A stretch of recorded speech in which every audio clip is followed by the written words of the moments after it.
Hello and welcome to another video with me, Annani Kelley, PhD, founder of Heliopsychology. Today, I would like to present the hypothesis of forensic heliopsychology with a focus on murder and cults. But first, again, all about the energy modulated by suprachiasmatic nucleus, human electromagnetic field, endogenous ferromagnetic particles, brain waves, heart rate variability, mind body responses to external electromagnetic fluctuations. And we're going to be talking about forensic heliopsychology. A little error here in the slideshow, sorry. So I didn't fix out one little thing if you're noticing it. That's because I made this video on the same day as the other. Moving on. So right now I'm going to be looking at aggression, murder, children, and cults. I cannot pronounce the scientist's name, no matter how hard I try. I've heard it pronounced many times, but he is the founder of heliobiology. Um, he is Russian, and many other researchers replicated his studies in various ways. And he was the one that saw the cycles of war. And I'm just going to call him Dr. T. So, Dr. T, this Russian researcher, was looking at space weather, solar cycles, etc., with rates of war, aggression, homicide, terrorist activities, alongside various other biological parameters. The Institute of Heart Math has replicated some of the heart rate variability studies. There have been independent researchers who have looked at brain waves, and my dissertation, for example, focused on sleep and dreams. So there's all these different psychological and physiological aspects that have been studied. And while I have said this before, heliobiology has been accepted as a field of research for at least 50 years. Nobody has formulated a theory of heliopsychology until I did with my dissertation. I am the founder of heliopsychology. And it baffles me that psychology has not latched on to this. And I think one of the reasons why mainstream psychology has not latched on or has not looked at the space weather effects of psychology more is because it is a variable that is uncontrollable. We can fix society. We can look at socioeconomic status. We can address poverty. We can address racism. We can look at these different Maslow hierarchy of needs and offer solutions. But when it comes to space weather, there's no control over that. There's mitigation strategies or therapeutic strategies, but there's no real control over that issue in the way that there is with other forms of psychological distress. So, at any rate, Dr. T noted that there was a higher prevalence of aggression and murder and terrorism and even cultish activity during solar maximum and solar activity. And the reason why I came to this is because I was watching a forensic show, a documentary, in fact, about child killers. And I don't mean people who kill children, I mean children who kill other children. And at the time that this particular murder occurred, these children were the youngest murderers of the century. And it was just a horrifying case. But anyway, I wondered if there was actually a list of the youngest child murderers, and there is actually. I don't know how comprehensive it is. We may not have all of them, but then I began wondering if there was a correlation between murders committed by children in the same way that there is a correlation of murders committed by adults during solar maximum years.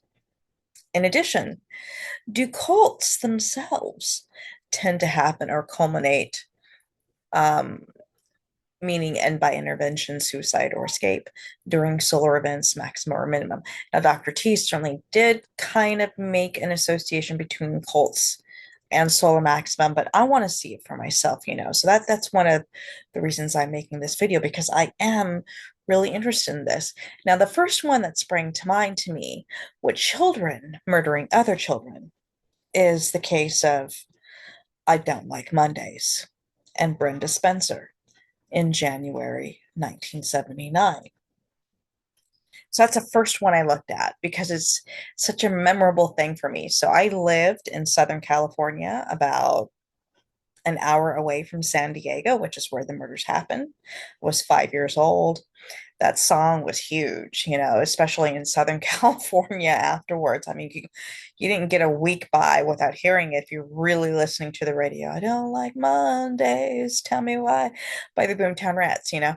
So anyway, that was the first one I looked at. And as it turns out, this is what AI says about January 1979. January 1979 marked the ramp up of solar cycle 21, pushing the sun into a period of high solar maximum. The month experienced active solar features like flares, particle events, which drove significant geomagnetic storms characterized by intense southward interplanetary magnetic fields, which means the BZ was south. And if you know solar activity, you know what BZ south means. That's harsh. That's some harsh shit right there. I mean, whenever you see BZ south, you know you're in for a bumpy ride, right? So that was going on. Um, and then, so near the bottom of this screenshot, you see other notable events. January 13th, 1979, before the famous February 79 total solar eclipse. Oh, there was also a solar eclipse that month. That's crazy. Researchers observed an incredibly intense gamma ray burst that was picked up by 5 spacecraft. So not only were we going into solar maximum, there was also a gamma ray burst and a solar eclipse. Now, girls committing acts of mass shootings are extremely rare. Brenda Spencer was one of the first. So she was a 16-year-old girl and she lived across the street from the elementary school in question, and she just opened fired. And when she was caught, was it on the phone? It may have been a reporter who contacted her on the phone, but her response to why she did this was, I don't like Mondays, hence the song. Anyway, so that happened when all these solar events were happening. Now, I believe I said this, there is a list of the known child murderers, children who murdered other people. And I do intend on going through them. Now, I am limited by the known activity. So, really getting correct data only goes back so far. And some of those child murders extend back to the 1700s. I'm not going to get accurate data for the 1700s. So, I'm only going to go back to a point when I know I have accurate data, which is going to be at least 1979. So all the things that happened from 1979 onwards, maybe some before that, I can see. Now, I might be able to look at, strictly speaking, using the sunspot numbers, which do go back to the 1700s. I can look, strictly speaking, at the maximum and the minimum.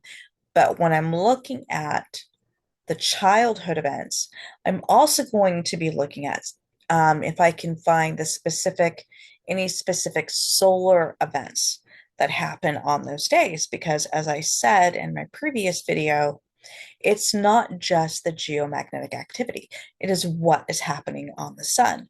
Now, there could be a solar flare that did not produce a CME that was present or even strong enough to cause a geomagnetic storm, but a significantly strong solar flare could still create alterations in brain waves and mood via the suprachiasmatic nucleus modulating that extra light. We have to remember that. It's not just about the geomagnetic activity, it's about the extra light that is entering our eye, modulated by the suprachiasmatic nucleus, that then has a cascading effect on the rest of the brain, including our amygdala, again, our pineal gland, our circadian rhythms, and our hormone production. We need to remember that. So the definition of a cult I'm going to use here is not flippant or rhetorical. You hear terms like the mega cult, the leftist cult, the transgender cult, the XYZ cult. So these terms are thrown around. I am using a very specific parameter for cult here, and that is by very well mind. A cult is a group characterized by excessive devotion to a person, idea, or belief system. Now, technically, MAGA and leftist and transgenders could actually fall under this definition, true. It is typically led by a charismatic authoritarian leader and uses manipulative, coercive, yeah, as a matter of fact, they all could fall under this definition. Coercive tactics to control members, often isolating them from friends and family to exploit them for the leader's personal or financial gain. So, suspicious observers, his YouTube channel, he is definitely exploiting his members using manipulative language and control tactics. And he is gaining financial gain. He is getting financial gain from their following and belief in ideas that have no basis in science whatsoever. So thinking about this, so this is happening in the down, well, no, so I saw him come to rise during the solar maximum of the previous solar cycle. So now during this solar cycle, there's been an up ramp. The solar activity, of course, is higher, so he's got more shit to fucking talk about, right? And so his following grows. But I believe that he came about during the last solar cycle, which is when I did. That was when I was looking too, and that's when I found him. And I believe he was new then. So, he's been around for a while and he has now attained a following. He is very charismatic. He's a well-spoken person. And, he talks some good jive ass turkey, but it's still jive ass turkey, you know. And I am colleagues with a couple geologists. I'm colleagues with other scientists, and anytime they have directly spoken to him about flaws in his ideas, he completely insults them and trashes them. And I mentioned this in a previous video, but now they're developing a commune. And in order to be part of this commune, you must be a member of the Suspicious Observers group thing, YouTube, whatever. Yeah, that is definitely a cult. You cannot question, you must believe, and you hand over your money and you give them your labor, and everything's going to end in approximately 14 years. You can't You can't believe this. This is wrong. It's not wrong, which leads me to say the following again. Our sun is not capable of a micronova. We can't do that because we're not a white dwarf and we do not live in a binary star system as far as we know. As far as we know, the events that cause a micronova are not happening. Our sun would have to actually accrete stuff from another star for this to happen. It's not just going to blow. A micronova happens because the white dwarf has accumulated matter from another star due to its gravitational impulse. Our star's not accumulating more matter. That's not happening. There has to be an accretion event occurring. There is no accretion event occurring right now. And trust me, if there was, Ben wouldn't be the only one fucking seeing it. So, moving on. Miyake events are not micronovas. Micronovas only come from white dwarfs. White dwarfs accrete material because of their gravitational fields. Magnetic excursions tend to be associated with consciousness evolution. I went into that a little bit more in the previous video. I'm just going to make this short because I'm already rambling. The Younger Dryas was associated with either the Vela supernova or an asteroid. The Vela supernova we know fucking happened because we can measure the quasar. The asteroid impact hypothesis has been debunked time and time again. It keeps resurfacing because people really want it, but there's no evidence for it. Do not join the cult of doomsday profiteers. Suspicious Observers has jumped the shark and has attained a cult following. Move on from it, run away, lest you are told to, end up in a group suicide thing because reasons. Future videos will include the hows and whys of heliopsychology, how to read the sun, discussions of relevant research, updates on solar activity, and answering questions from viewers. Like and subscribe, please. Again, I am not monetized, so if you would like to donate, please do so through Venmo, Dr_Helio. And if you would like to collaborate, please reach out to me, Dr_Helio@mail.com, or reach out to me through YouTube's messaging service. And again, thank you for watching. Have a great day.